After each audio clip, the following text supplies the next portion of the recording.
Fáilte, Chairde, Fáilte go dtí, Coláiste, Fáilte agus Allscoil na hÉireann Maynooth anocht. Very welcome to see so many colleagues and friends here this evening for the Newman Lecture. Newman Lecture is a wonderful forum in which we get the opportunity to take some time out, I suppose, from our respective disciplines and look at some of the broader themes. And this particular lecture and venue has provided an opportunity to do that over the last 7 or 8 years. The first annual Cardinal Newman Maynooth Lecture, which has always been sponsored jointly by St Patrick's College and National University of Ireland, Maynooth, took place here in 2006, 3rd of May, and reflected on Newman's idea of a university, the sacred and the secular, in today's university. And since then, it has had the opportunity to reflect on a variety of themes in an interdisciplinary way: literature, philosophy, biography, even music, various areas of endeavour that are represented on this campus between our respective institutions, and which provide a forum for reflection and for dialogue. And of course, Cardinal Newman's associations with Maynooth are many and varied. Not only did he often visit the college, but he also developed a lasting friendship with Father Charles Russell, who was president of Maynooth for several decades in the second half of the 19th century. The Russell Library contains quite a lengthy correspondence between the two men, and certainly is worthy of a visit to further your acquaintance and knowledge of that particular body of correspondence. And as it turns out, on the 8th of October 1845, John Henry Newman wrote to Charles Russell, who was Professor of Ecclesiastical History at the time, who was a direct antecedent, as it were, of Salvador, our chair here this evening. And he said simply, "I'm expecting this evening Father Dominic, the Passionist, whom I shall ask to admit me to the bosom of the Catholic Church." So it's a kind of important letter which we have here, and it became obviously a turning point in Newman's own life. And he was later to write in his Apologia Pro Vita Sua in 1864 that Russell, quote, "had perhaps more to do with my conversion than anyone else," end quote. So that important letter is available in the Russell Library, along with many other items from that corpus. And of course, the library itself is designed by Augustus Welby Pugin, who in himself had a similar, not dissimilar, let's say, journey, and was eventually received into the church in 1833.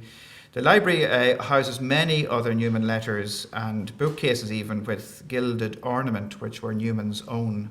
So I'm just using this little opportunity to apprise you of that and to remind you of what a treasure trove we have here just right next door in the Russell Library, and one which I think you would certainly benefit from exploring at your own time and pleasure. But simply this evening, it is my pleasant duty to welcome you, to thank you for being here, to thank also Dr. Salvador Ryan for his effort along with his committee in putting together this year's programme, and on this occasion also to thank all our colleagues in both St Patrick's and National University of Ireland, President Nolan here with us this evening, and Registrar and Deputy President. Delighted to have you with us. And again, just one of those little events that we can use in a way to bring together and reflect on the important aspects of the key relationship and the key life that we share together on this campus. So welcome one and all, and enjoy this evening's proceedings. Thank you.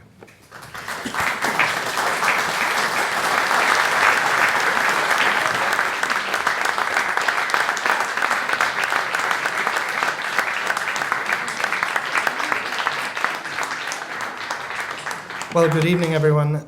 It is a particularly apt time to gather to remember John Henry Newman, simply because, at least since his beatification in 2010 by Pope Benedict XVI, this today is his feast day, as kept in the Catholic Church.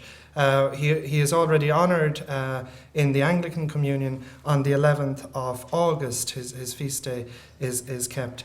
But in the Catholic Church today, the 9th of October, is the feast day of John Henry Newman. I wish that I could claim credit for organising this lecture on this particular day, but you wouldn't believe how close to the occasion I actually found out that it was his feast day. I won't let you know how close, but so it is particularly apt that we gather here this evening. It is my great pleasure to introduce our first speaker tonight. Professor Terrence Merrigan is a native of Newfoundland, but he has spent most of his professional life at the Catholic University of Leuven, where he is Professor of Systematic Theology. His research and his teaching centre on the theology of interreligious dialogue, Christology and the theology of the Trinity, in addition to the development of doctrine and the thought of John Henry Newman. He is a prolific publisher, having authored or co-edited at least 17 books and scores of articles, including, probably most well-known, co-editing the Cambridge Companion to John Henry Newman with Ian Carr. He also serves as editor of Leuven Studies, the quarterly journal of the Faculty of Theology, and also the Leuven Theological and Pastoral Monographs. He is also coordinator of the research group in Christian Understanding and Interreligious Dialogue. In addition to his teaching and publishing commitments, he is also in constant demand as a speaker at conferences and symposia worldwide. Professor Merrigan is no stranger to Ireland. He has visited here many times. And while not his first visit to Maynooth, it is nevertheless a particular pleasure to welcome Professor Merrigan here this evening to deliver the annual Cardinal Newman Maynooth Lecture 2013, the title of which I'm now going to get. Hopefully it's on this handout. You'll see it there in front of you, but just for the cameras. Is a Catholic university a good idea? Reflections on Catholic higher education from a Newmanian perspective. Professor Merrigan, thank you very much.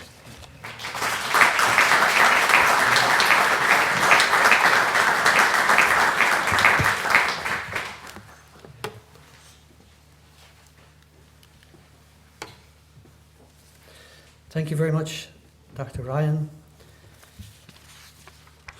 Good evening, ladies and gentlemen. It's a very great honor for me to have the opportunity to deliver the annual Cardinal Newman Maynooth Lecture for 2013. I would like to thank the organizers for their invitation and also for their very kind hospitality. To be present among you in Maynooth is a great privilege, but for me, as a native of Newfoundland in Canada, it is something more.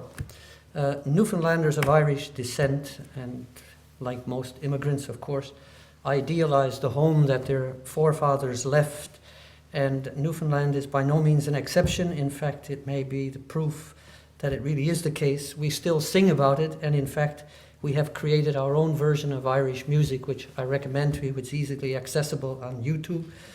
But for Newfoundlanders like myself, who were raised with Irish music and pastored by priests trained in Ireland and educated by Irish congregations, in my case the Presentation Sisters, the Irish Christian Brothers, the word Maynooth evokes something almost mystical and certainly rather magical. So in allowing me to speak here this evening, you have not only honored me in the present, but given me the opportunity to fulfill, let's say, a distant and rather undefined longing that was awakened in my childhood, in fact, namely to find myself in the place which my mentors spoke about with great reverence and affection. So I would like to thank you for giving me an opportunity that means more to me than people might imagine. This evening I'd like to address the question, is a Catholic university a good idea, by means of reflections drawn from the work of Cardinal Newman.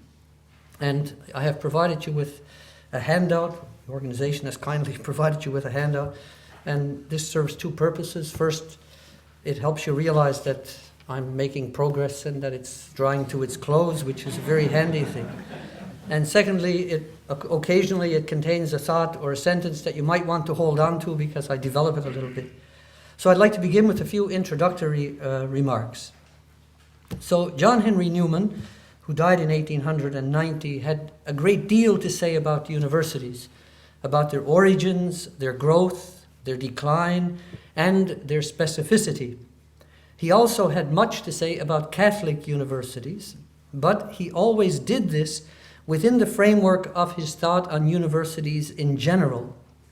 Newman's most famous and celebrated book on university education is undoubtedly the book we know as The Idea of a University. It is a book that is celebrated as much for its prose as for its contents. The book is a classic, which means, of course, that many people have heard of it, but few have actually read it, which is the fate of most classics. That may well be the case, but anyone seriously interested in the question of what it means to be a university, and especially a Catholic university, cannot ignore it. Now, in addition to The Idea, Newman, while rector of the Catholic University of Ireland, wrote a number of articles, actually in the student magazine often, on the origins and development of university education. These are less well known, but they provide enlightening reflections on the early history of those institutions that we now call universities. Indeed, one commentator has said that these extra or other writings are no less valuable than The Idea if you wish to fully comprehend Newman's educational views. And in what follows, I would like to draw on both sources, these other writings and The Idea. My aim in all of this is not to vindicate Newman's answer to the question of whether a Catholic university is a good idea, but to demonstrate, first of all, that he would have approved of repeatedly asking the question, and secondly, to indicate the direction in which an answer might be sought. But let us begin by reflecting on what Newman meant by the idea of a university, which brings us to point 2. What's the big idea? The substance of the book that we now know as The Idea of a University first appeared in 1853 under a much more prosaic title, namely, I have it on the page for you, Discourses on the Scope and Nature of University Education, addressed to the Catholics of Dublin. Now, the briefer and more familiar title was given by Newman himself to a revised edition of this work, which appeared about 20 years later in 1873. Many of our contemporaries would find Newman's luxurious and 19th century prose rather hard-going. And in an age when questions and answers are often reducible to tweets, they might be inclined to inquire, what's the big idea in Newman's idea? And the answer, which is not really suitable for a tweet, might be summarized as follows, and I put it on the page for you. It's my wording, it's not Newman's term, Newman's words. A university, Catholic or otherwise, is a place where all knowledge, including therefore religious knowledge, is pursued for its own sake. A Catholic university distinguishes itself by the depth of its commitment to this principle, that a university pursues all knowledge for its own sake. This is, of course, a very problematic claim. It raises a host of questions, both theoretical and practical, and perhaps more importantly, it appears to take a great deal for granted. And the idea of a university is dedicated to addressing many of these issues. Indeed, Newman's decision to revise the original title of the book, with the accent now being placed firmly on the term idea, tells us very much about his approach to them. But to understand this, I think we have to pay a little more attention to this seemingly obvious word idea. And this brings us to 2.1, the idea in the work of Newman. In Newman's work, the term idea is on most occasions a very highly charged term. Its most celebrated occurrence is in a book that Newman wrote in 1845 when he was pondering whether to leave the Anglican Church and become a Roman Catholic. In fact, the book was never finished. It's published, but you'll notice chapters get shorter and shorter. Before the book was finished, Newman decided, on the basis of his reflection and his study, that he should become a Roman Catholic. In that book, Newman investigated the question of how the content of contemporary faith, and he meant especially the Roman Catholic tradition of doctrine, how that content of contemporary Catholic faith could be said to be continuous with the faith of the apostolic generation. After all, Newman, who was a good historian, Newman realized much of Christian doctrine, including even the doctrine of the Trinity, had emerged, come to consciousness, you could say, only gradually in the course of the Church's life. And more often than not, this doctrine was the fruit of bitter disputes and even of political infighting. It was, in short, the fruit, at least in part, of a turbulent and often less than edifying history. Newman acknowledged as much, and by doing so, he accorded history a role in the unfolding of Christian revelation. In other words, Newman recognized that the disclosure of the truth of Christianity never happens in a historical vacuum, that it is never ahistorical. One might say that the truth of Christianity is always part of a bigger story, and that therefore to isolate the truth from the bigger story almost inevitably means to miss the whole point. And perhaps the most obvious example to illustrate what I want to say of this, of Christianity's debt to history, is its dependence on the Jewish tradition. Christians cannot speak meaningfully about the significance of Jesus' life, death, and resurrection without recourse to Judaism, to Jewish categories of thought and Jewish practice.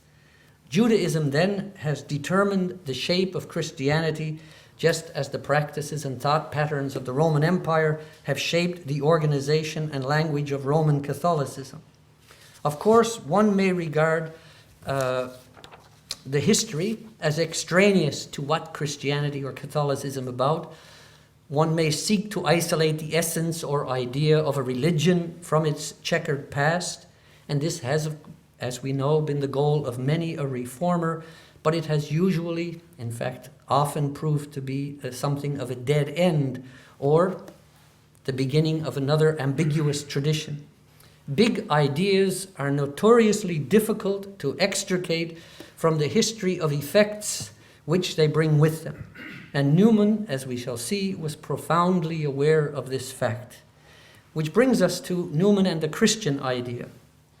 In his reflections on the development of Christian and especially Catholic doctrine, Newman spoke repeatedly of the idea of Christianity and even of the idea of Christ.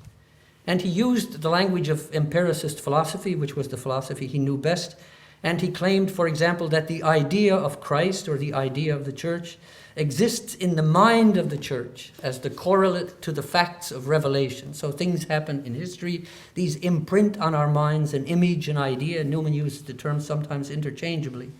However, a great idea, such as the idea of Christianity, does not unfold in the mind alone. As Newman says, and I quote, "In proportion to its native vigor and subtlety, the idea will introduce itself into the framework and details of social life." End of quote. It will give rise to a whole range of social forms. Ideas will come to expression in codes of ethical conduct, in structures of government and organization, in philosophical and theological systems, in rituals and doctrines, and so on. And in this way, the Christian idea becomes a religion by taking concrete form in all sorts of systems. I provided you on your page with a full quote because Newman says this so nicely, but I'll read just a portion of it. So Newman said that Christianity, for example, had first appeared as a worship, a practice of devotion, springing up and spreading in the lower ranks of society. Then it seized upon the intellectual and cultivated class and created a theology and schools of learning. And lastly, it seated itself as an ecclesiastical polity, as an entity, a structure among princes, and chose Rome for its center. So from worship to theology to an organized concrete structure. The disclosure of the idea of Christianity, what it involves, is therefore a complex, multifaceted, uneven process, one that is shaped in large measure by permutations of history, by history's convolutions, even by history's convulsions, as, for example, I think the shape of Irish Catholicism is only comprehensible if you know the history of Ireland.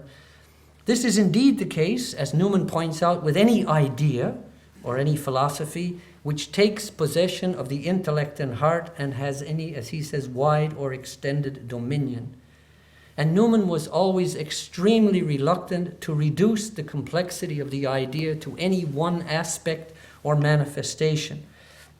When he was pressed, he was prepared to say that the central aspect of Christianity, not the whole of Christianity, the central aspect was the incarnation. But as every Catholic certainly should know, the incarnation is itself a notoriously complex idea. So ideas generate other ideas. The idea of Christianity, or indeed of anything of significance, must be continually hammered out, so to speak, and even when that labor is completed, even when we've done our share of the hammering out, our grasp of the idea remains partial. In fact, Newman says our knowledge is always a knowledge of aspects, or dimensions, if you will, of the idea. What's the significance for all this, for the idea of a university? That brings us to 2.3, Newman and the idea of a university. It's good, as I said, to bear this understanding of the idea as a complex, historically generated reality when Newman discusses the idea of a university. The idea of a university, like the idea of Christianity, is capable of taking possession of minds and hearts. It can inspire men and women to action. It can take form in a variety of social structures and generate its own distinctive ethos. That means its own characteristic spirit. And this spirit will find expression in particular customs and patterns of interrelationships and ways of doing things. And the structures and the ethos and the habits and customs will in their turn be determined to a greater or lesser degree by the broader culture within which the idea comes to expression. But bear in mind, the idea can never simply be disconnected from these expressions. The upshot of all this is that the idea of a university will be realized in a variety of manifestations, or incarnations if you wish, and what unites all of them, all of these versions of a university, is their claim to represent the original idea. What distinguishes them is, of course, their degree of approximation to the original idea. And Newman's quest as a historian before he became a Catholic was to find the closest approximation to the Christian idea, which he concluded he found in Roman Catholicism. So in what follows, I would like to examine the way in which this approach to the idea of Christianity, or whatever, but now the idea of a university, illuminates the history of modern universities in general and Catholic universities in particular. And that brings us to point 3. So, Newman was not alone in his reflections on the nature and development of great ideas. And I'm indebted for what I'm about to say to a speaker that was here apparently a week ago, Marilyn Robinson. In one of her books she points out, not talking about Newman, she discusses Walt Whitman, who was the American author, poet, who was a contemporary of Newman's of sorts. Whitman died in 1892, Newman died in 1890. Whitman engaged in a long reflection on the idea of democracy, very typically American. And he declared in 1870, when Newman was writing one of his most famous books, that democracy, and I quote, is a great word whose history, I suppose, remains unwritten because that history has yet to be enacted. A word that I like very much in this context, end of quote. Newman would have appreciated, I think, Whitman's claim. The idea of a university, Catholic or otherwise, no less than the idea of democracy, is grasped only in its enactment, when it's made real in history. Indeed, an idea that cannot be enacted or instantiated, made concrete, is nothing more than an illusion, a dream that will never become reality and therefore has no claim on us. Some people have said this is Newman's British empiricism, this sticking to facts. This, of course, raises the question of whether Newman's idea of a university as a place where universal knowledge is taught for its own sake, has this idea ever been enacted? Has it ever been made real? And there are 3 reasons why you could say it has not. The first is, but first, second, third. I don't mean that there's a priority here. The first is the dubiousness of Newman's claim that the most characteristic feature of a university, that is the most important aspect of the idea, is its commitment to universal knowledge. At the beginning I said for Newman, a university is a place where all knowledge, including religious knowledge, is pursued for its own sake.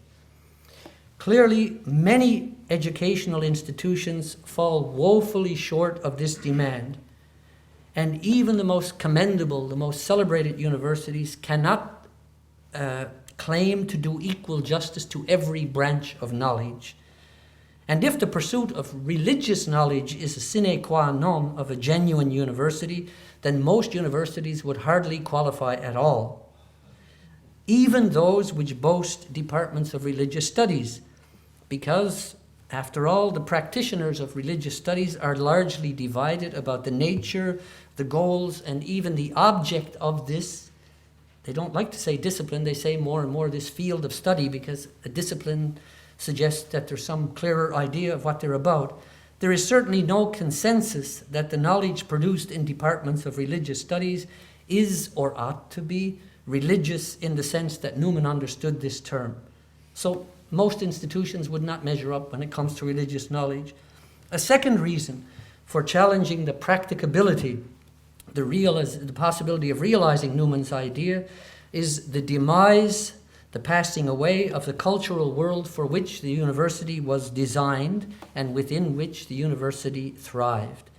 And in a very important book published in 1996 by the Canadian author, The University in Ruins, by Bill Readings, he maintains that Newman and other 19th century thinkers saw the university primarily as a vehicle for the promotion and the transmission of a particular cultural tradition, a tradition that was closely identified with the nation state. In other words, British universities, English universities were actually beacons of English culture and learning, so to speak.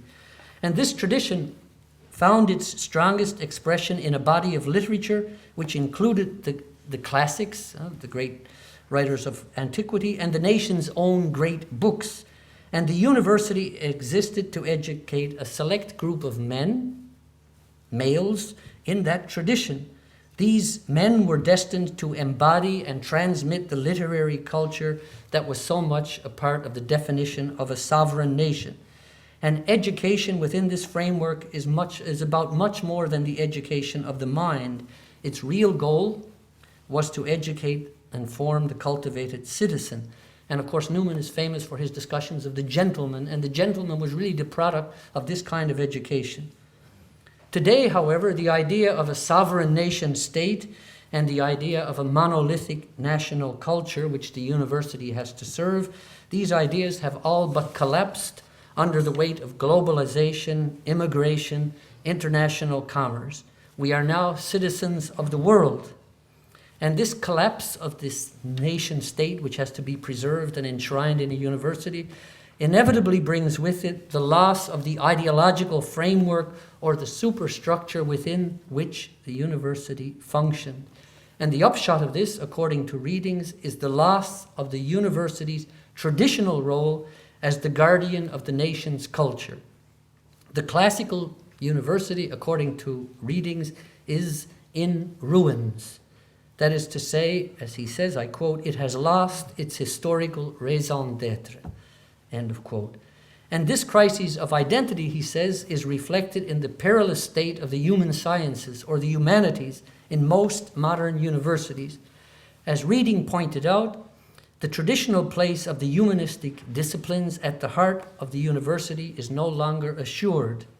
These disciplines, or at least a 19th century version of what we call the humanities, constituted the core of the curriculum in Newman's ideal university. However, it is precisely these disciplines, the humanities, which have been increasingly marginalized and consistently underfunded in many modern universities.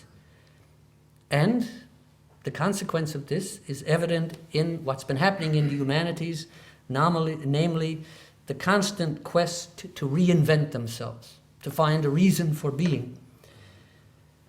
One of the consequences and one of the signs of this quest for a new identity among the humanities is the gradual ascent of cultural studies. and the corresponding decline of literary studies in many institutions of higher learning. Cultural studies, which is a discipline being born in some respects, is much better suited to the global, pluralistic, intercultural world that we now inhabit. That's the argument that's used. And finally, the third reason for inquiring into the feasibility of Newman's University is his claim, one of his main claims, that the education a university provides, or should provide, is not in the first place utilitarian. That is to say, it is not primarily directed to training men and women for particular professions. This is the charge made against Newman. We will see that it's not really correct. This idea that knowledge is for its own sake and not simply utilitarian is one of the main themes in Newman's idea of a university, and Newman returns to it often. The goal of a university education, Newman says, is the perfection of the intellect, and that perfection is manifest in the graduate's ability to think comprehensively, to be possessed of the power, I quote Newman, of viewing many things at once as one whole. To attain such a comprehensive view of things, according to Newman, is, I quote, the highest state to which nature can aspire in the way of intellect. And for Newman, university education is the means to that goal, to be a comprehensive thinker. Now, Newman's reflections seem oddly out of place in a culture where many universities have adopted a very, very conscious, market-based approach to every aspect of university life. In 1996, readings argued that the turn to the market was clearly reflected in the new credo of many contemporary universities, namely the commitment to excellence. Readings claims that this term is in fact empty of any real content. It is, he says, I quote, not a fixed standard of judgment, but a qualifier whose meaning is fixed in relation to something else. So, for example, and this is his example, an excellent boat is not excellent by the same criteria as an excellent plane. End of quote. The content of the notion of excellence is in fact variable. It is therefore amenable to the definition provided by the bureaucrats who have taken it upon themselves to commodify a university's services and to quantify its success in terms of measurements that have very little to do with the content of the curriculum or the quality of the teaching provided. More insidiously, the most important criteria for measuring excellence in contemporary universities are essentially economic in character.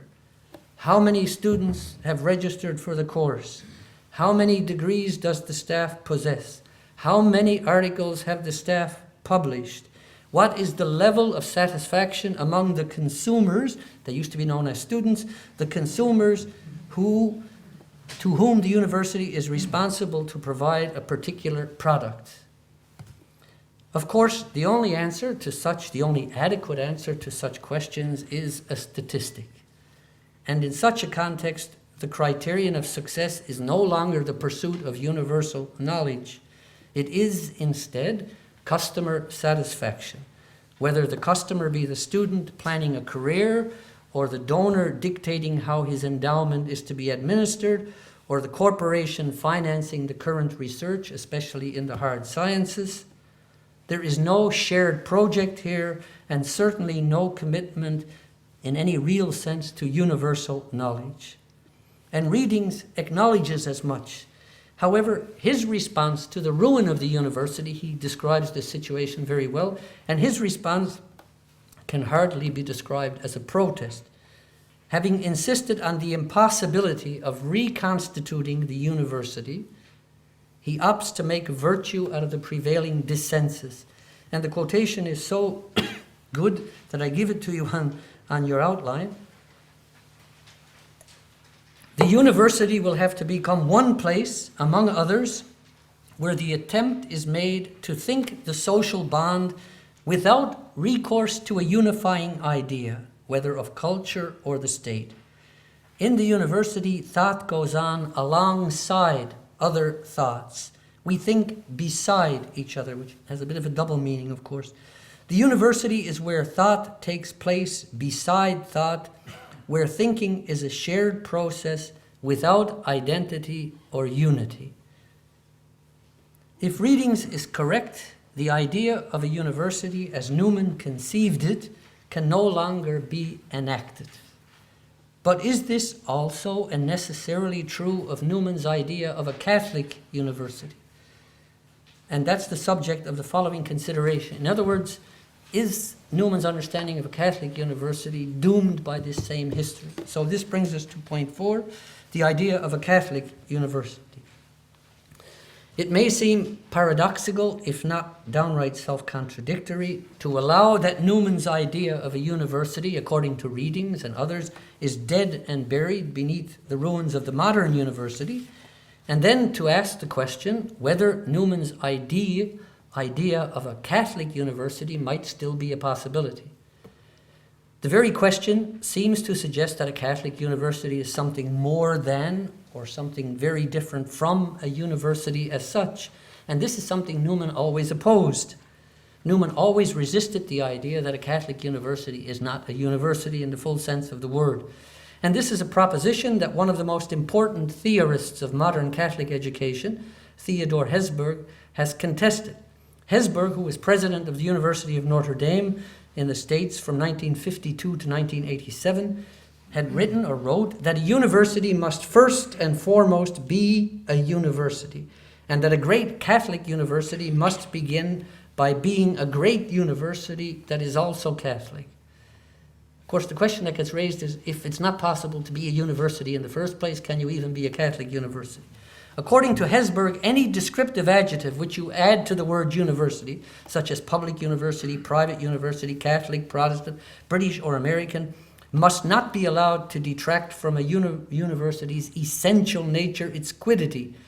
And what was this essence or quiddity, according to Hesburgh? I quote, "First and foremost, a university must be a community of scholars, young and old, teaching and learning together and committed to the service of humankind in our times." I continue, quoting him, "It should be a place where all the relevant questions are asked and where answers are elaborated in an atmosphere of freedom and responsible inquiry, where the young learn the great power of ideas and ideals, and where the values of justice and charity, truth and beauty are both taught and exemplified." End of quote. Now, viewed from the perspective of Reading's analysis of the university in ruins, in the perspective of his obituary for the classical university, Hesburgh's 1994 reflections, just 2 years before Readings, Hesburgh is talking in this very glorious way about a university. And in the light of the book that appeared 2 years later, it could sound as if Hesburgh's views are somewhat antiquated, surprisingly optimistic, and perhaps even a little naive. The question which has to be asked is whether the experience of the last 2 decades, the last 20 years, does it lead us to believe that Reading's analysis was essentially deficient or unnecessarily pessimistic? I think probably not. The commodification of nearly every aspect of social life, including education, has proceeded apace, and the radical pluralism that is perhaps the most striking feature of our modern or postmodern existence is more or less taken for granted. We don't expect to find much unity in anything anymore. Many of us no longer expect, and perhaps dare not hope, that any institution will be characterized by the disinterested pursuit of any ideal. And there is a justifiable tendency to regard mission statements as either the first public symptom of an identity crisis or as the first step in a new marketing strategy. So Hesburgh's insistence that the university is, I quote, "a community of scholars committed to the service of humankind," presupposes an identity or a unity, and presupposes a unifying idea which one would be hard-pressed to find in almost any academic institution. The question is it possible that Hesburgh in 1994 took for granted what our culture can no longer provide or guarantee? In other words, is the founding unity, has it evaporated? The same question can be asked when Hesburgh discusses the specificity or quiddity of a Catholic university. So after having written these glorious passages defending the idea of a university as a scholarly community, Hesburgh declares that the great Catholic university must be all of this and something more. And then he appeals to Newman. And he explains this something more as the universality of knowledge. More concretely, Hesburgh insists that a Catholic university must give or accord a central place to philosophy and especially theology among its intellectual concerns. These disciplines, he says, serve to impress on students and staff an awareness of the essential unity of the intellectual and moral aspects of human knowledge. And this is really at the heart of his whole argument, that what Catholic University aim to illustrate, to concretize, to manifest is this union of the intellectual and moral aspects of knowledge. Indeed, Hesburgh claims it might be argued that a university which does not provide the perspective provided by philosophy and theology is not truly a university. But here again, you could say Hesburgh's vision is at the very least a little bit sanguine, a little bit too comfortable. It is also very Newmanian, because this is what Newman would said. But this claim by Hesburgh sits rather uneasily with his claim that Newman's idea of a university contains timeless principles, but he says Newman wrote about a completely different kind of university in a completely different kind of world. And then he complains in the same way as the three objections that I gave you. He says Newman's university was an exclusively teaching institution. The people in it did little or no research, and they did not regard service to humankind as one of its essential functions. Plus, he says it existed in an ecclesiastical and social context that has long since passed away. And then, like so many others, Hesburgh joins a chorus who praise Newman's prose in the idea and the grandeur of his vision, but then says it can no longer be enacted. In fact, he says, I quote, "Cardinal Newman never realized in his own day what he wrote about so well." We will come back briefly at the end, and that's not so far off, to the question of the classical charges against Newman. For the moment, I only want to highlight the paradox in what Hesburgh has done, namely to indict Newman and at the same time to appeal to his view of theology in the university.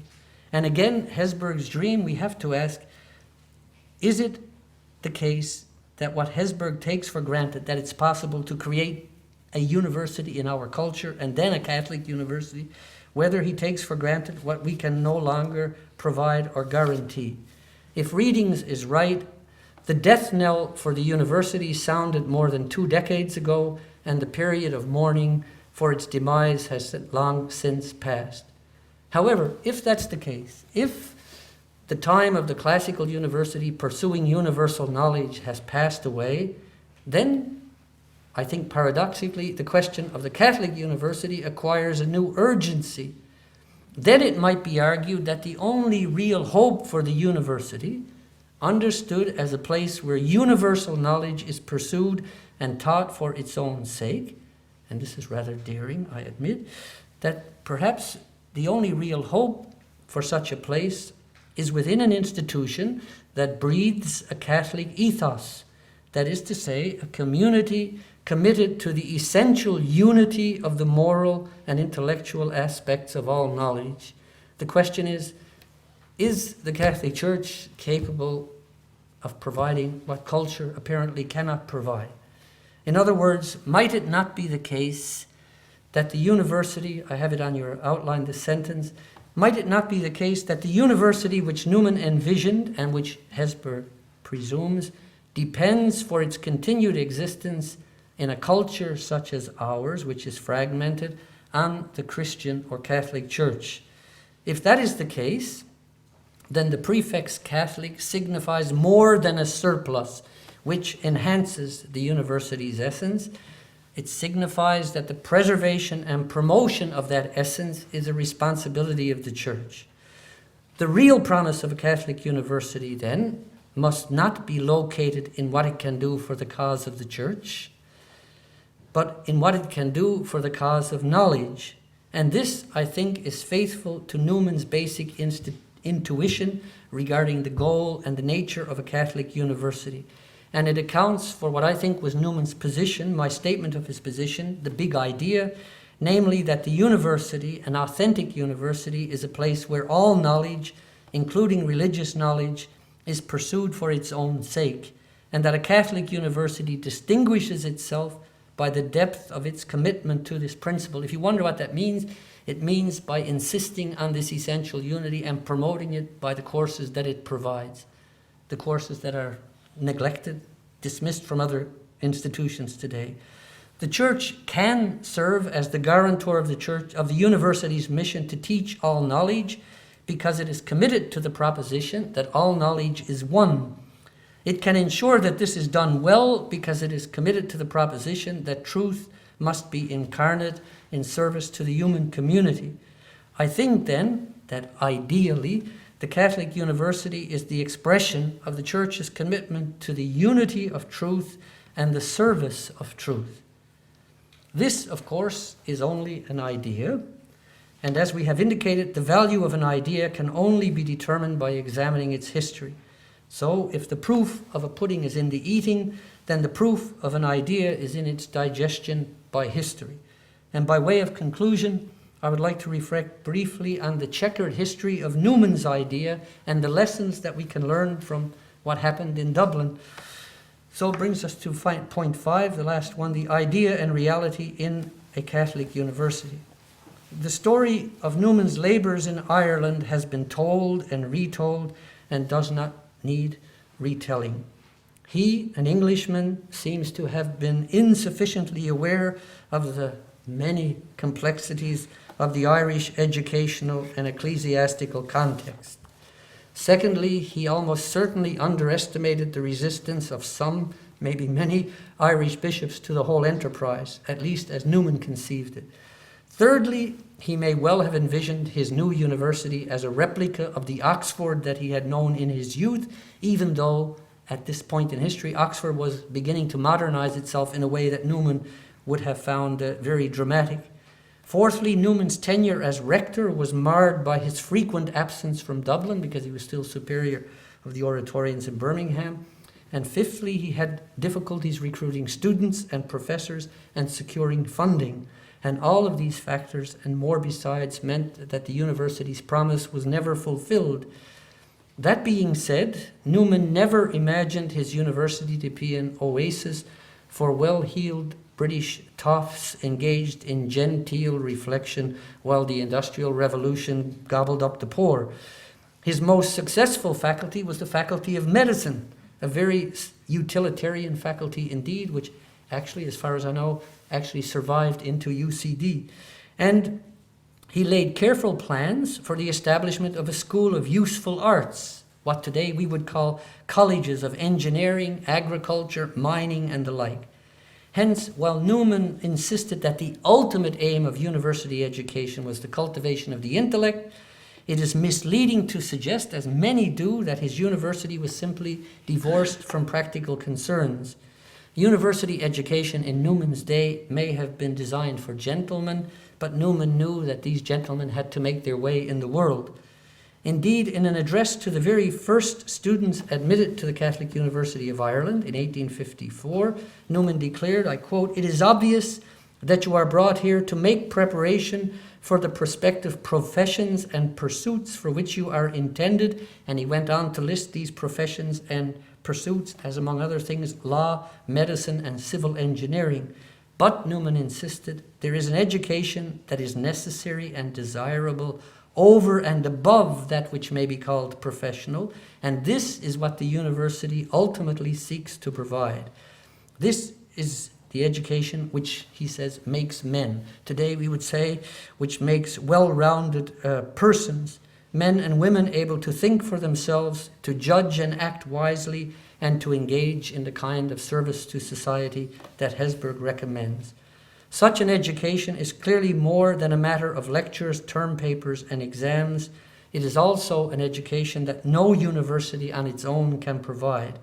Newman therefore insisted on the role of personal influence in shaping minds and hearts, and this accounted for his determination to create a university church as one of his first acts when he founded the University of Ireland. He said, "I had this project in mind as early or earlier than any other work. Why? Because it would serve to symbolize," I quote, "the great principle of the university, the indissoluble union of thought with religion." It is, of course, the interest in and reflection upon this union which, in theory, most distinguishes a Catholic university from its secular counterparts. However, there is good reason to believe today that this project can only be undertaken and can only be enacted in a Catholic university, and I would go even further, it's an idea. Only a university which starts out by being Catholic can engage in the process of its realization, because it is committed to this fundamental unity of truth and the unity of moral and intellectual education. Its enactment will be difficult, and an increasingly difficult and challenging process. That process will inevitably be haunted by disputes about how it should be managed and how far it should go. On occasion, and this has happened in my own University of Leuven in Belgium, it will issue in conflicts between those who demand that the university must be answerable to the Church and those who insist that it must be answerable to the Academy. And the success or failure of the Catholic University will depend above all on the patience and the wisdom and the unrelenting efforts of those who are grounded in the Catholic tradition of faith and learning. But if we take Newman's understanding of the idea seriously, we must allow for a wide variety of manifestations of this process of enactment, and we must avoid the risk of absolutizing any particular instantiation of a Catholic university. What is possible, for example, in newly evangelized Africa is perhaps no longer possible in secularized Europe. Newman himself, struggling with circumstances which he did not create or did not adequately grasp or which were simply unavoidable, acknowledged that the course a Catholic university might take was largely unpredictable. And I provided you with two wonderful quotations in that regard to conclude. In a very candid declaration, penned in 1854, he acknowledged that, I quote, "We cannot tell exactly what the Catholic university ought to be at this era," in Catholic Ireland in the 1850s, "in matters of detail. What is essential," he wrote, "was to keep great principles before us and feel our way carefully and ask guidance from above for every step we take, with a view, of course, to serving the cause of truth in our day and according to our measure." And again, on another occasion, "So large a work as a university cannot be carried out all at once. There will necessarily be much of incompleteness, many a desideratum, many an hiatus in its provisions for a long time to come. For a long time to come, therefore, it will be easy enough to find fault with it and to ask a multitude of questions which it will be very difficult to answer. There is, however, one question which I think can already be answered. Is a Catholic university a good idea? My answer to this question would be yes, now more than ever. Indeed, I think it is perhaps not too much to say that the history of the quest for truth will be reflected in and shaped by the history of the Catholic University, understood as an institution which promotes and strives to keep together the unity of the moral and intellectual nature of truth. Thank you very much for your attention.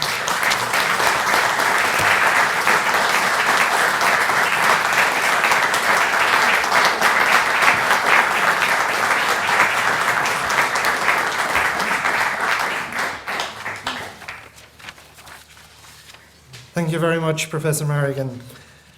Now we move on to our second speaker tonight, and it gives me great pleasure to welcome here tonight Tom Boland. When I got in touch with Tom Boland just a matter of a few weeks ago and invited him to the Newman to give the response of this Newman lecture and mentioned the topic to him, clearly it is a topic that is of great interest to him, and he responded enthusiastically and with great generosity to the invitation. So thank you very much for that. Tom Boland is a native of County Galway. He is Chief Executive of the Higher Education Authority since January 2004. Prior to his appointment, he was Director of Strategic Policy in the Department of Education and Science, a role which he combined with that of Head of Legal Services and Legal Advisor to the department. He's a member of the board of the Central Applications Office and the governing board of IMHE, a sub-programme of the OECD Education Directorate. He is chairperson also of the board of HEA Net. That is a public sector company which provides high-quality internet services to the Irish education and research system. He's a member of the board of the Fulbright Commission of the Central Applications Office and of the Science Foundation of Ireland. And he holds degrees in civil engineering and law and was called to the Irish Bar in 1987. So it gives me particular pleasure again to welcome Tom Boland here and to invite him to give the response to this evening's lecture. Thank you.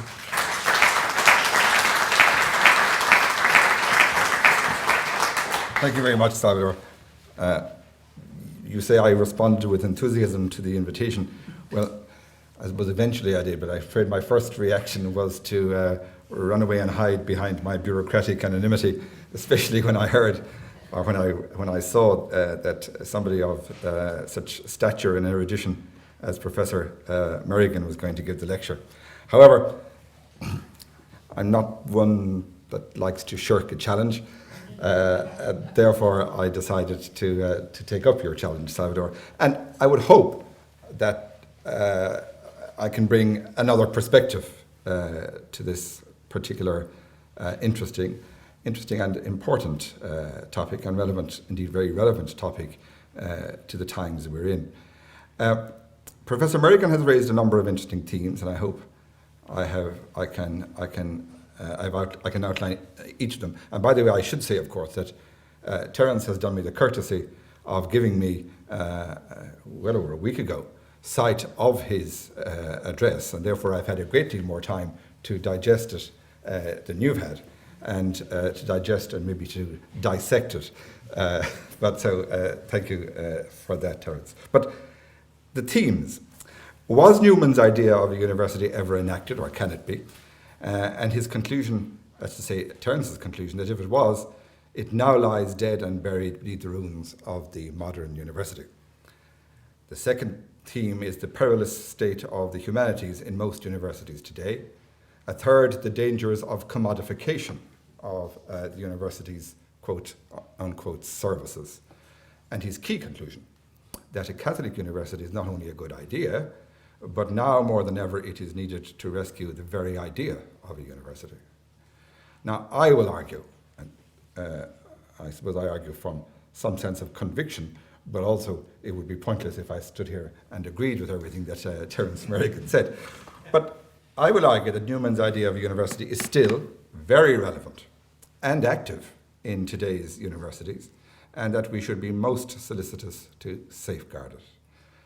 I will argue that it is doubtful if Newman's idea is consistent at all with the concept of a Catholic university.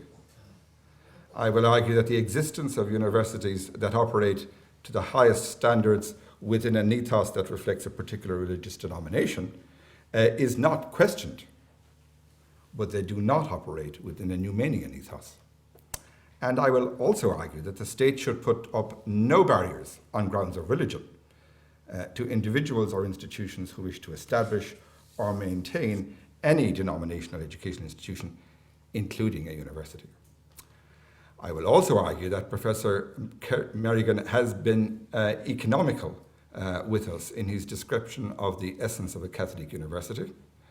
And for all its evident scholarship, Terrence, your address does not support your conclusion that a Catholic university is not only a good idea, but now more than ever it is needed to rescue the very idea of a university.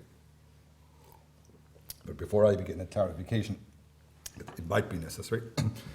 In my response this evening, I do not propose to expound a radical secularization of the Irish education system. Our state-funded denominational system of education at primary and post-primary levels has brought great benefits, culturally, socially and economically, and it's of course constitutionally underpinned. The system is now being challenged, and rightly so, to cater for a more heterogeneous and pluralist society. But there is no basis, in my view, educational or social, for extending that denominational character to higher education. The role of the state as regards religion in higher education should be to take a positive view of the contribution of religion to contributing to the formation of the identity of students and in contributing to the creation of meaning in an otherwise secular society, but without supporting any particular religion. So let's begin at the beginning. Newman's idea of a university, neatly summarised by Professor Merrigan. A university, Catholic or otherwise, is a place where all knowledge, including religious knowledge, is pursued for its own sake. A Catholic university distinguishes itself by the depth of its commitment to this principle. I think that's the third time you'll have heard that this evening. In responding to the address, I would like to take as my starting point one of its central themes, the historical specificity of the idea of a university, as something that is continually hammered out and realised in a variety of manifestations or incarnations. Of course, Newman's lectures on the idea of a university are themselves enmeshed in history, delivered in the newly established Katholieke University of Ireland, in a higher education landscape in which the hegemony of Protestant Trinity College Dublin was undisputed, prepared by an Oxford don and clergyman during the heyday of the British Empire, and in the midst of the Industrial Revolution, the lectures delivered by Newman present a vision of a university education as, quote unquote, the cultivation of the intellect. Newman, like his contemporary Matthew Arnold, defended the intrinsic value of a liberal education as, quote, the process of training by which the intellect is disciplined for its own sake. He argued that against those who questioned what there is to show for the expense of a university and the real worth in the market of a liberal education. And interestingly, not dissimilar comments have been reported in the Irish media recently from a prominent Irish businessman questioning the usefulness of so many students and graduates of the humanities. As Professor Merrigan suggests, in today's globalized world, Cardinal Newman's ivory tower conception of a university at first look seems somewhat quaint. In the knowledge society of the 21st century, universities are integral to the communities of which they form part, engaging with enterprise, contributing to public policy and practice, and enriching artistic, cultural, and sporting life. Reconceptualized in the 1970s as the engine for economic growth and innovation, today's higher education sector is responsive to emerging skills needs of a global economy, providing the workforce and the global citizens of tomorrow, as well as expanding the frontiers of knowledge, scientific, technological, social, and cultural, through research that spans all disciplines. As both the objects and agents of globalization, universities are influential actors in a rapidly changing geopolitical landscape in which the development of human capital and its distribution, either through brain drain or brain gain, is vital to the future prosperity and social cohesion of all countries. Moreover, the transformational impact of technology on higher education is challenging the traditional model of university education as a 3 to 4 year on-campus learning experience with a community of scholars that is based on face-to-face tuition. When Newman delivered his lectures in the mid-19th century, approximately 2% of the population in Western Europe went to university, and they were probably all men. By contrast, in 2011, 47% of the population aged 25 to 34 had attained a tertiary educational qualification in Ireland and in the United Kingdom and in Norway, with 59% of the same age group reaching this level of attainment in Japan and 57% in Canada, your own home country. So, given the rapid transformation of the higher education sector in recent decades, is Newman's idea still relevant, or is it a romanticized anachronism? Did it ever exist? And if it did, is it, as Professor Merrigan would have us hold, in ruins, dead and buried beneath the modern university? Now, clearly, limiting higher education exclusively to the nurturing of the quote-unquote general culture of mind, advocated by Newman, would not enable us to meet the skills needed in our economy and society. The linear conception of universities' service to society, through which the wisdom imparted from the cloistered environment of the ivory tower enriches the lives of ordinary citizens is being superseded by the concept of the engaged university, through which the advancement of the sum of human knowledge is achieved in reciprocal partnership with the community. In championing the inherent value of a university education, Newman stated that, quote, training of the intellect, which is best for the individual himself, best enables him to discharge his duties to society, unquote. He disputed the point, quote here, that we must be able to point out, before we have any right to call education useful, some art or business or profession or trade or work as resulting from it, and as its real and complete end.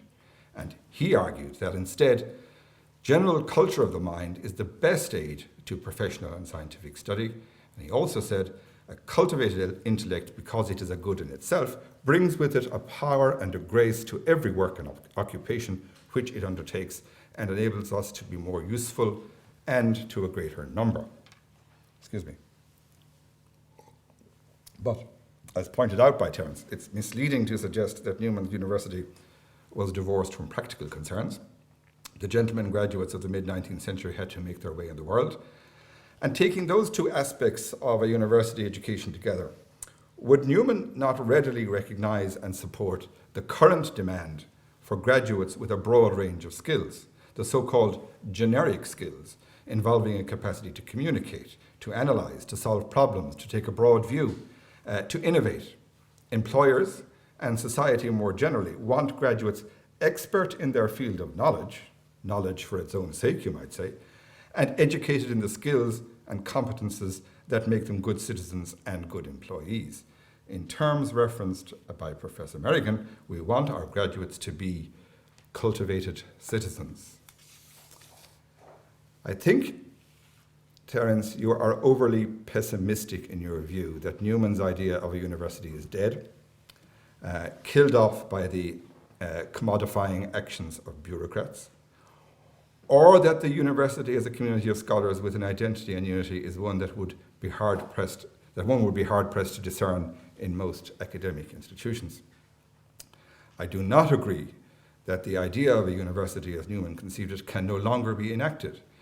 And in this, I am much more in tune with your authority, Theodore Hesburgh, than in your authority, Bill Readings. And I put it to the audience here this evening that what has occurred is that the university has done what has caused it to be one of the oldest institutions on earth.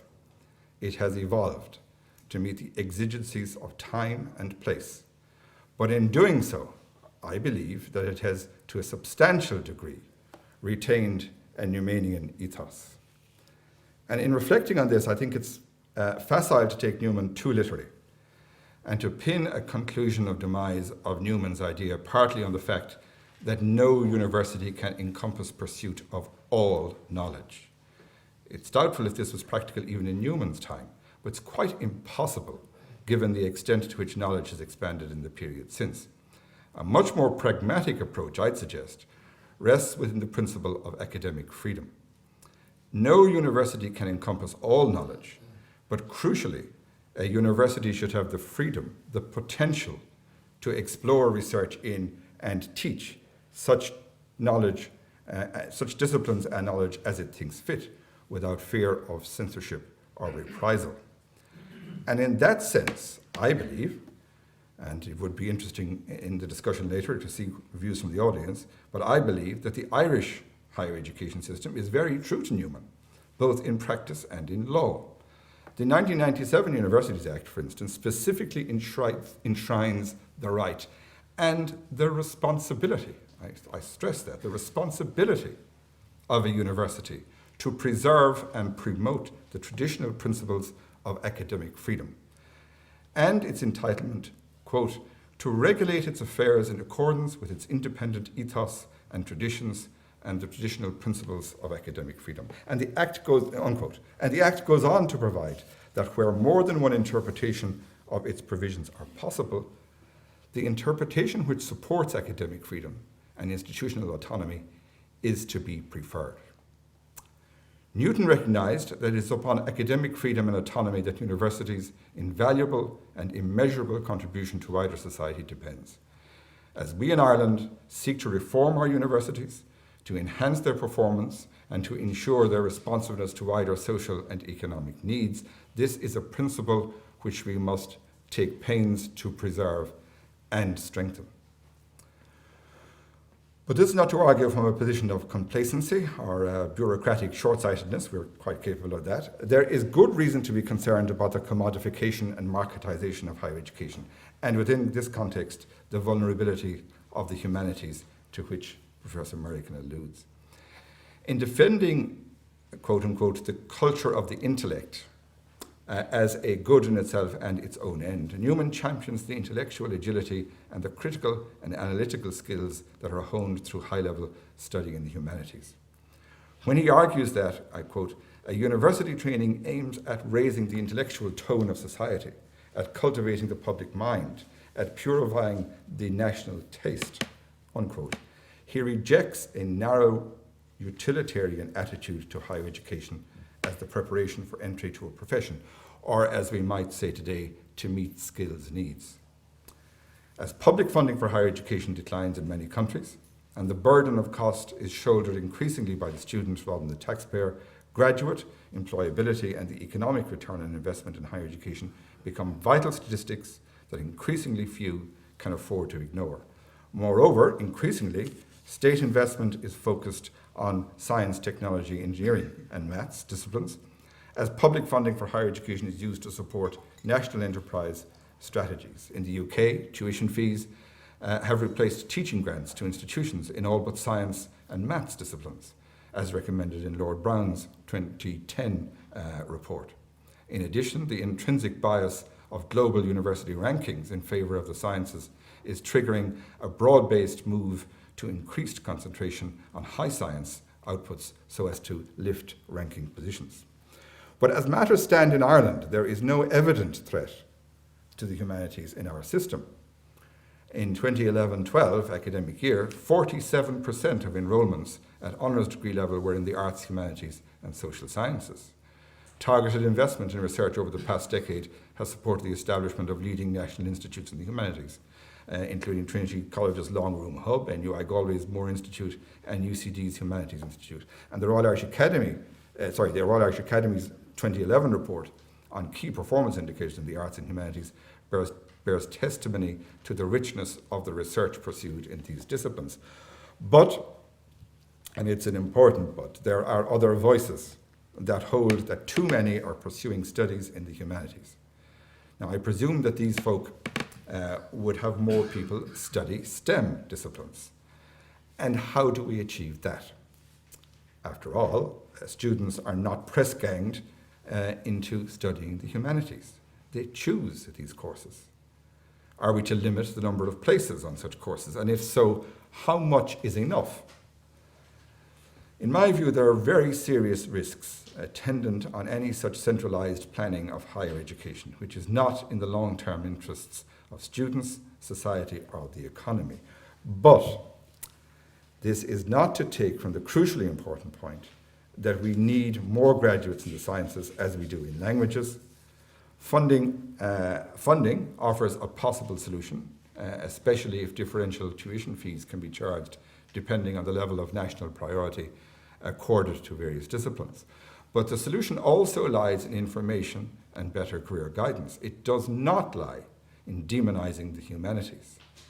And it is not all down to government. Should not enterprise look to their own house and assess how they are communicating the opportunities and attractions of a life in science-based businesses to young people? Mindful of international trends in Ireland, we are seeking to ensure that the reform of the higher education sector on which we have embarked will support the development of a coherent system of diverse institutions with distinct missions. And in this way, we aim to provide for the diverse outcomes needed from higher education for social and economic development. This will be supported by a process known as strategic dialogue between the HEA and the higher education institutions, as well as the introduction of a performance evaluation framework for the sector. Importantly, in our reform of undergraduate education, we are cognizant of Newman's recognition of the intrinsic value of a liberal education, the broadening of entry routes into higher education and of first-year curricula as part of the transitions agenda will help to ensure that all students are equipped with the key generic skills and capacity for lifelong learning required in the workplace and for active citizenship. In addition, the National Forum for the Enhancement of Teaching and Learning will provide academically led system-level support to ensure that all students benefit from a learning experience of the highest quality, which is informed by research, scholarship, and pedagogical innovation. Now, coming by, hopefully mildly interesting, but certainly a circuitous route to the issue central to the theme this evening, a Catholic university. It seems to me that Professor Merrigan comes to one core conclusion. I've shared it with you already. A university is a place where all knowledge, including religious knowledge, is pursued for its own sake, and a Catholic university distinguishes itself by the depth of its commitment to this principle. The Church, that is the Catholic Church, can serve as a guarantor of this mission because it is committed to the proposition that all knowledge is one, and the Catholic University is the expression of the Church's commitment to truth and the service of truth. But ladies and gentlemen, that word truth, I believe, is the crux of the matter. What in this context is meant by truth? For the Church, it is truth as revealed in Scripture, as interpreted by various popes, councils, and congregations. It is a truth from a very particular perspective. And here I think, Terrence, with all due respect, if I might say, you are being a bit economical with us, or at least with me. Because behind or beyond the fine rhetoric about truth, what does it mean to be a Catholic university? What is Catholic higher education? And to echo what Terrence has said, what is the proof of the pudding? Or what does history teach us about the concept of a Catholic university? And in search of answers that would, I suppose, satisfy a pragmatic and practical mind like mine, I came to some interesting and instructive sources. In 1961, a pamphlet by Archbishop McQuaid titled Higher Education for Catholics is especially useful, and I'm going to quote extensively from this, so bear with me for another 5 minutes or so. There exists a notion, he wrote, often voiced, that a university is a school in which youth is expected to think for itself, as if at the end of a secondary education the Catholic formation of the intellect has been concluded. It is forgotten that young persons still have need of the direction and positive religious instruction adequately affirmed and illustrated. As their power of reasoning develops and the area of their experience is extended, they require invariably an intensive intellectual guidance that will unify for them the truth of revelation and the truths of the particular sciences, unquote. And how is this to be achieved? Well, Archbishop McQuaid had the answers through university staff, of course. Again, I quote, and in the university teacher, his personal worthiness, his pervading unifying faith, his convictions concerning ultimate questions will, of necessity, no matter what the subject matter of his particular discipline, subtly and deeply mold the impressionable minds of youthful students to an appreciation of the richness and firmness of Catholic higher education, unquote. He goes on to extol the virtues of UCD as the rightful successor to the Catholic University, of which, of course, Newman was the first rector. Archbishop McQuaid dismisses academic excellence as achievements that, quote, could well exist in a pagan university, unquote. For him, these are the, quote, least of the good qualities that we look for in Catholic school of higher learning, unquote. He goes on to say, but in addition, University College Dublin has been and continues to be marked by a respect for religion that is to be explained only by its convinced and consistent reverence for the Catholic faith. The personal and professional dignity of the body of professors and lecturers has been to parents and hierarchy a guarantee of the worthy formation of the students, unquote. And finally, speaking of what he described as modern secular universities, he says, quote, "To the extent that they fail to accept the doctrine that Jesus Christ is God made man, the Redeemer who alone can teach us, give us life, and bring us to our final goal, the universities must remain but the homes of the partial knowledge, however excellent, of particular sciences, and the nurseries of a general philosophy that ends unfailingly in moral and social chaos." Unquote. Now, it's quite common, and I'm sure there's lots in this room who might take the view and lots others who may not, but it's quite common to characterize Archbishop McQuaid in almost cartoonish terms as a historical anachronism and to assert that the church has moved on from all that. But bear in mind that he wrote this almost certainly with the full backing of the Holy See and the Irish hierarchy of the time, and he wrote within the lifetime of the vast majority of the people in this room, myself included.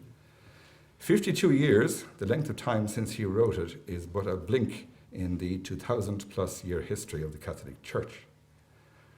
Nonetheless, I sought more contemporary guidance on the subject of Catholic education, and I got some, but it's not limited relevance, but some relevance. I got some insight from a book of articles published last year by the Association of Management of Catholic Secondary Schools called Catholic Schools, Faith in Our Future. The introduction states a very serious purpose: to address a challenge stated to be, quote, "with state policy so strongly in favour of plurality of provision, never before have we been so challenged to discern what our schools stand for and what they have to offer parents of Ireland. How do they fit in with the mission of the Church, and how do they serve the common good?" Unquote. An article in the book, by the way, this book was, I said, in 2012, quoting the chaplain to the Alliance for Catholic Education at Notre Dame University, states that, I quote, "A Catholic school is simply defined as a place where someone is in contact with Jesus Christ." And further, "Our lives are caught up in the mystery of Christ's living, dying, and rising, and it is these numinous mysteries and out of them that a Catholic school paints its picture of the world." Professor Merrigan highlights the paradox as he sees it in Hesburgh's simultaneous indictment of Newman's University and his appeal to Newman's view of theology's place in that university. But it seems to me that there is a much deeper paradox. If we take the statements that I've just quoted as at all indicative of what a Catholic university might be, it is clear that they significantly fail the Newmanian test. How can a university claim to wear the intellectual and philosophical mantle of Newman if it is subservient to a denominational ethos, whichever ethos, that in the pursuit of knowledge holds that there is only one truth, their truth, that determines that certain areas of inquiry are out of bounds, and where the primary purpose of the entire purpose, whatever its openness to those of other faiths or none, is to serve that denomination. I have to wonder if the paradox didn't become all too obvious to Newman himself very quickly. And I also wonder if his idea, and where it might lead, didn't become all too obvious to the Irish Catholic hierarchy of the day, who frankly were having none of it. And in this context, Terrence acknowledges the resistance of some Irish bishops to the whole enterprise. And of course, Newman left the Catholic University after less than 3 years. According to Lytton Strachey, in a book, Eminent Victorians, in 1918, I'm quoting, eventually he, as St. Newman, realized something else. He saw the whole project of a Catholic university had been evolved as a political and ecclesiastical weapon against the Queen's Colleges of Peel, and that was all. As an instrument of education, it was simply laughed at. And he himself had been called in because his name would be a valuable asset in a party game. When he understood that, he resigned his rectorship and returned to the oratory, unquote. And so my conclusions, about time. Newman's idea of a university is still very relevant and active in today's university, and we should be most solicitous to safeguard it. It's doubtful if Newman's idea is consistent at all with the concept of a Catholic university. The existence of high-quality Catholic universities is not questioned, but they do not operate within a Newmanian ethos. The state should put up no barriers on ground of religion, on grounds of religion to the creation of any denominational education institution, including a university. And a Catholic university holds absolutely no allure for me. And far from endorsing Professor Merrigan's view that now more than ever it is needed to rescue the very idea of a university, I see it as hostile to a key objective of any university, the education of engaged global citizens with a sophisticated awareness of the world in which they live and an openness to all its rich complexities. Thank you very much.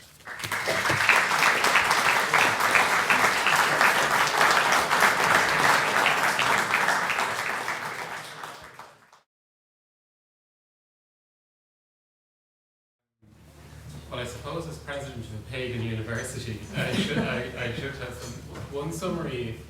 I can't keep this brief, I'm sorry. One summary is I think that you're both wrong, but very elegantly so. What about an assertion, which is, I do think, Terrence, that you were too bleak in the assessment of the modern university and its commitment to knowledge as its own end. But I also think you are right in that Catholic universities may still hold dear the notion that there is a higher purpose to the cultivation of the intellect, that secular universities still struggle with what that higher purpose might be. And I come back to this notion, cultivation of the intellect. It's often assumed that that is to form the intellect in the shape of some culture that exists. Whereas I think it was a simple agrarian metaphor. It was to prepare the ground to be fertile, to conceive of things that it could not yet conceive of. So I do think that whereas governments co-opted by the state, or co-opted by enterprise, may be devaluing the humanities and the social sciences, I think society and institutions continue to value that fundamental purpose of the cultivation of the intellect.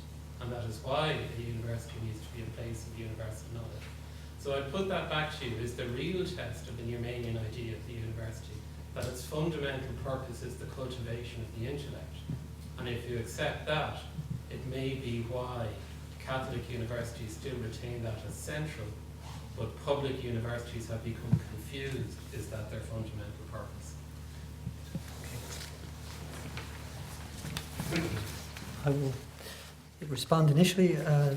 I hope I can do justice to your question.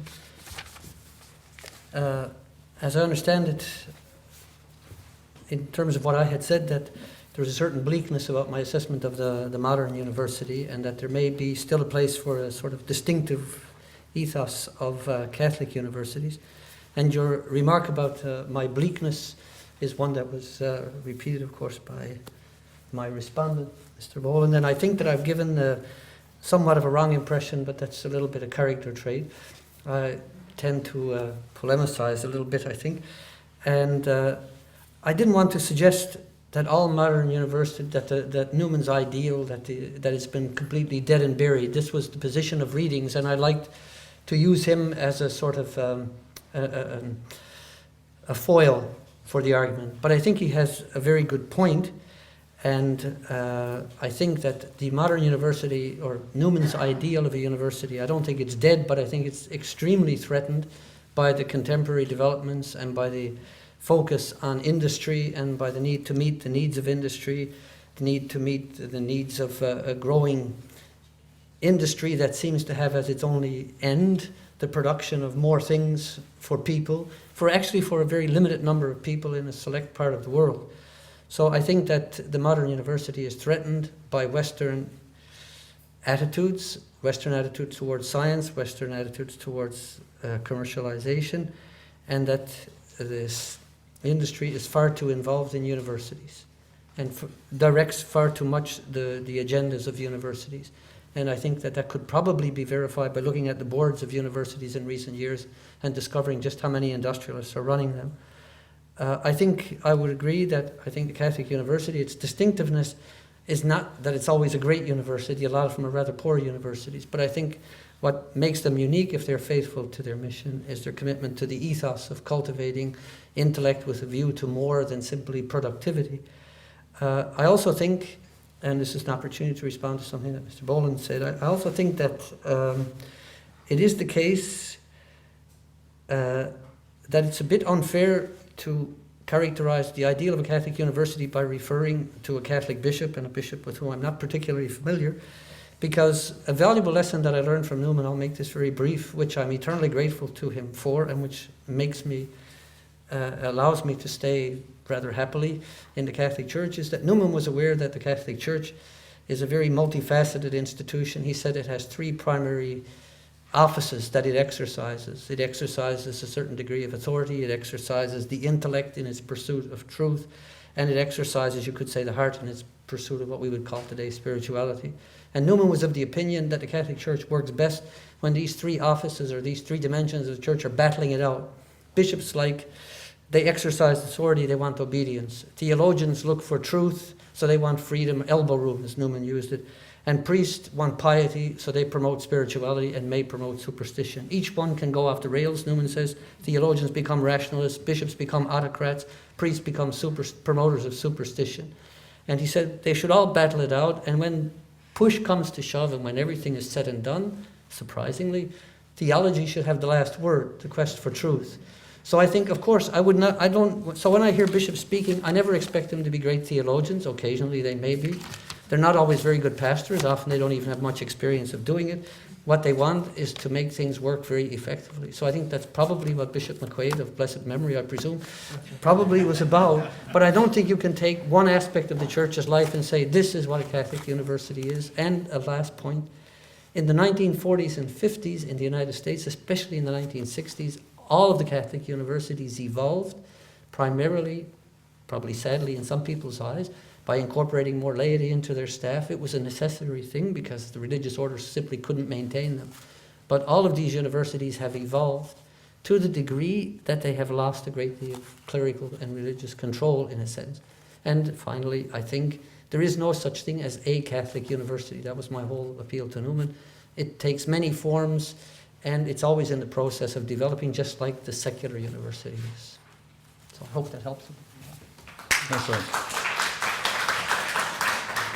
Philip, I have no difficulty at all with the idea, with the thesis, to avoid the word idea, I suppose, in this context, that a Catholic university may well be more focused on education, having the higher purpose of the cultivation of the intellect. I have no difficulty at all with that. But it's a cultivation of the intellect within a particular denominational ethos. And, you know, I have genuinely asked in many circumstances people who should know, what does a Catholic university in a practical sense mean? I think there's also a misunderstanding about what I was saying. I wasn't saying that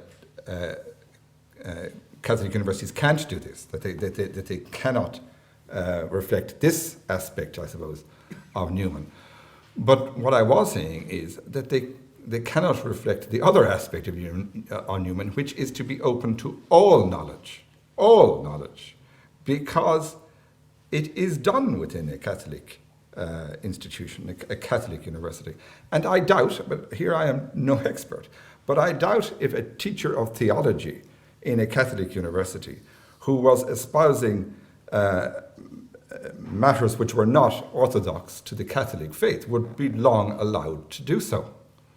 And there may well be other examples. I genuinely don't know. But we have, in fairness, had some experience in this country in very recent past of theologians and other commentators on religion being effectively silenced. And I don't want to sound too tabloidish about it, but being silenced by the Vatican. So what price academic freedom in that context? So I don't have a problem with the fact that the Catholic Church and a Catholic university would indeed have a very, very strong affection and regard for the cultivation of the intellect in its widest sense. so long as it's within a Catholic ethos. Paul VI in his Evangelii Nuntiandi said, "The divide between faith and culture is without doubt the drama of our time, as in other times." The connection between faith and culture today is faith isn't simply connected with culture as in the past. Is it perhaps is that to do with theology, core theology, communication, etc.? Okay. Thank you very much. As I understand it, the question is basically a question about the relationship between faith and culture and the apparent breakdown of the union between faith and culture, which we see in modernity. Is that more? That's correct, yeah.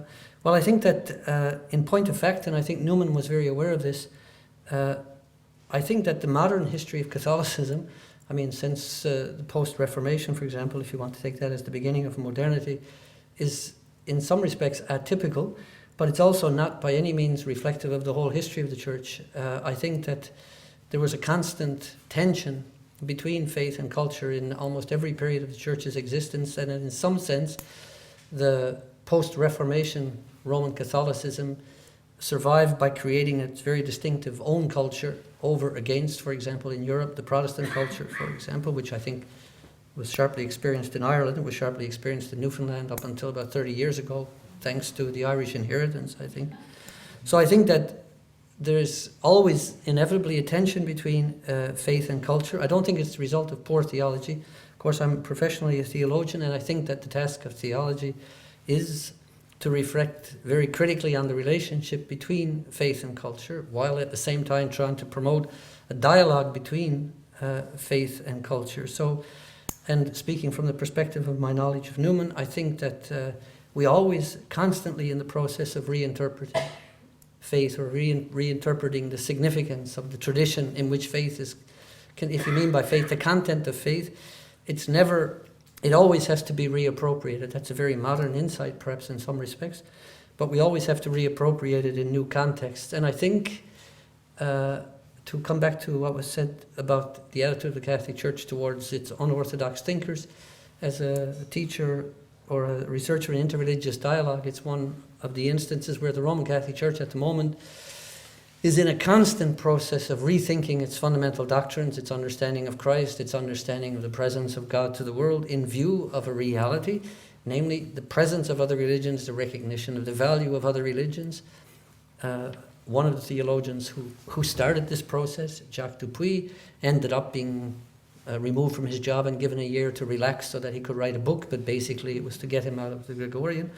And the thing is that I think theologians who know their business should expect this kind of thing to happen. In that sense, I think, again, the Church can exercise its authority, and theologians who want to do their job have to be faithful to, they have a tension between their faithfulness to the institution and their faithfulness to intelligent reflection, and this always leads to problems. I'd also like to say that I think this is not just a problem in the Church. There is also a secularist self-understanding which is extremely prevalent in Western Europe, certainly in Belgium where I live and work, and they also have their heresies and their unorthodoxies. It's very evident, for example, at all levels in terms of attitudes towards end-of-life issues, attitudes towards sexuality. There are things that you can no longer say in Belgium, which has, as you perhaps know, one of the most liberal euthanasia laws in the world.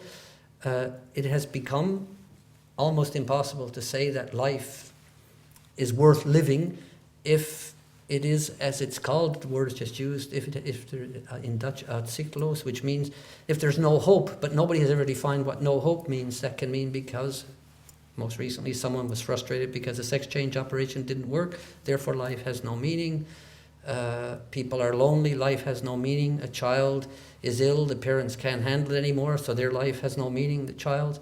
So I use these as extreme examples, perhaps, of the fact that secular society has its dogmas, and those who do not hold to these dogmas are regarded as heretics in some sense and marginalized. So when the Church was the dominant player in European life, of course, it marginalized everybody, maybe now it's getting its own back. But I don't think that Roman Catholicism as a system is the only place which embraces a form of political correctness. I think that there's a lot of societal political correctness at the moment, which is self-evident. and it's what I would call a secular self-understanding, which is very typical of the European Union in many respects. It's a secular self-understanding that's become a sort of secularist dogma. And those who oppose it are ostracized. So I don't say the Catholic Church hasn't made mistakes, but it's not a peculiarly Catholic disease to be intolerant.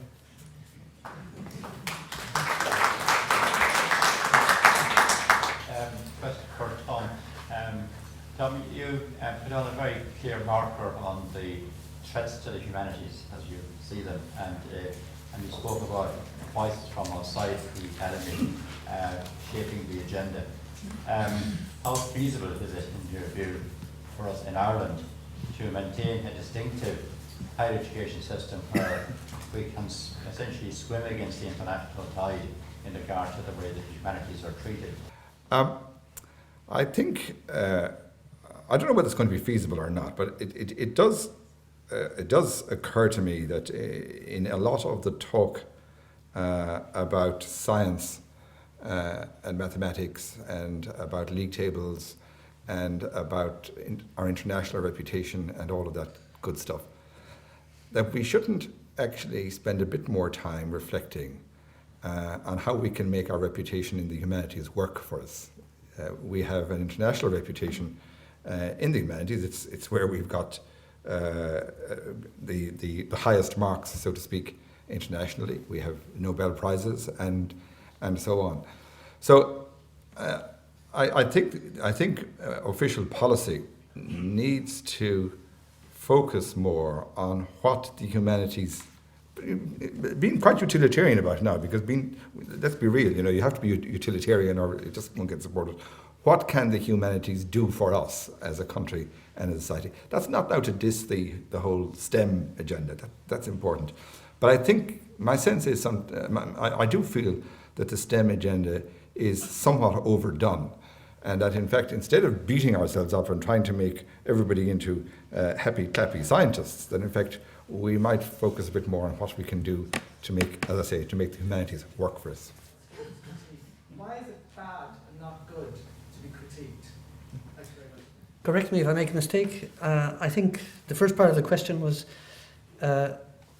if the Catholic university, or as Newman proposes the idea of knowledge for its own end, is it conceivable that you might recognize alternative truths as being valuable in and of themselves, so Islam for its own end or whatever? I think that in principle, the notion that you take others seriously in what they claim, I don't think the Church has a great record on that all the time, but I can certainly say that in terms of modern theology, again, I come back to the example of interreligious dialogue, which is a learning process. I think we've come so far that we're able to take seriously the claim and the conviction of someone else that what they profess is a value in its own end for them. I give one very concrete example. In 1991, two congregations in Rome published a document that's been often neglected called Dialogue and Proclamation about the Practice of Interreligious Dialogue. And this document and its contents have also contained a lot of statements from John Paul II and so forth, promotes interreligious dialogue and acknowledges and encourages interreligious dialogue while acknowledging that those who participate in it may end up losing their own faith and joining another religious tradition.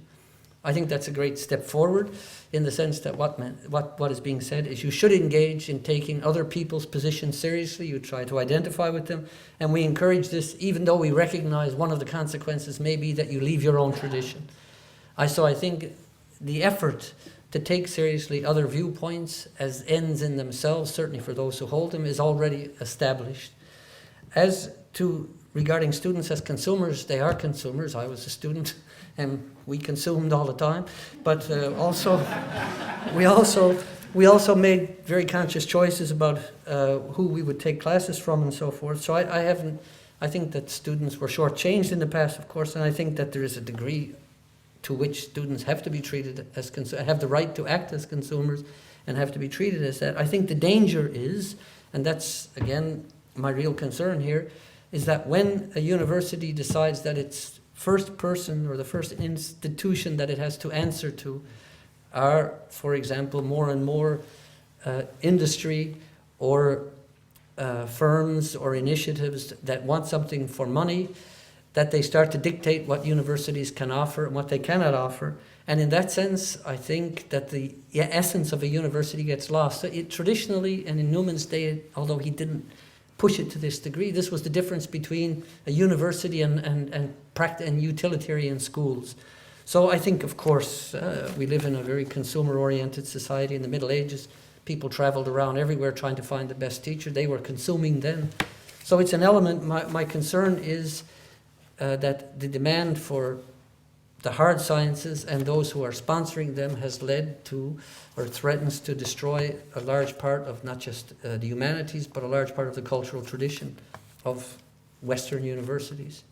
So I'm very happy to hear that there's this determination to preserve the humanities in Ireland. I think, well, you had a promise from the man who knows.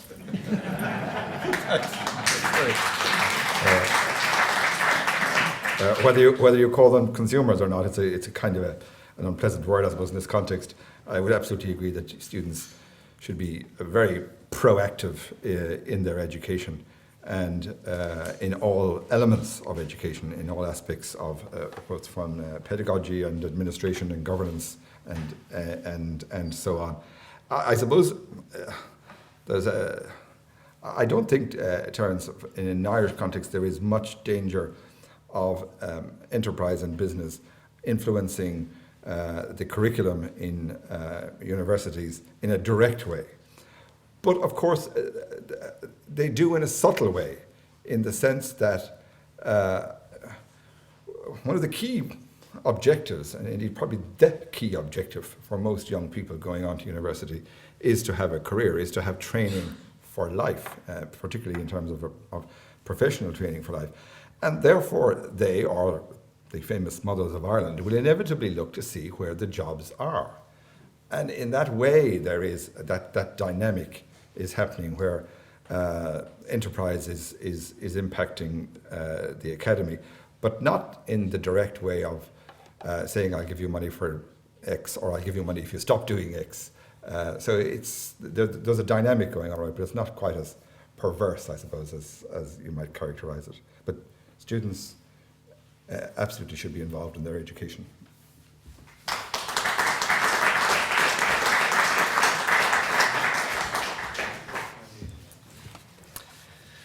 Well, it just remains for me as we draw this part of the evening to a close to say a few very brief words of thanks. First of all, on behalf of the organisers of this event, on behalf of the Education Department in NUI Maynooth, on behalf of Foras Feasa at NUI Maynooth, and also the Theology Faculty in St. Patrick's College, I would like to thank, first of all, our two presidents for their interest and their support in this event, to Monsignor Conley and to Professor Philip Nolan. Thank you very much for your support and for your being here this evening. It means a great deal. Would also like to thank the catering staff who have organised a splendid reception for us tonight, which will take place in Pugin Hall, just for those of you who don't know, just out the door and follow the crowd. I would also like to thank my two colleagues who have helped in organising this event. First of all, to Professor Aidan Mulkeen, Registrar at NUIM, and to Dr. John Keating, Director on Foras Feasa, who unfortunately cannot be with us here tonight, but who provided great support in organising this event. And lastly, I would like to thank very especially our two speakers here tonight, Professor Terrence Merrigan of the Catholic University of Leuven and Mr. Tom Boland, the CEO of the Higher Education Authority. I think you will agree that tonight's exchange was honest, it was robust, it was frank, it was at all times courteous, and at least if you're anything like me in my response to it, it was very refreshing. So to our two speakers, thank you for such an engaging evening and such an interesting evening and such a wonderful exchange. Thank you very much.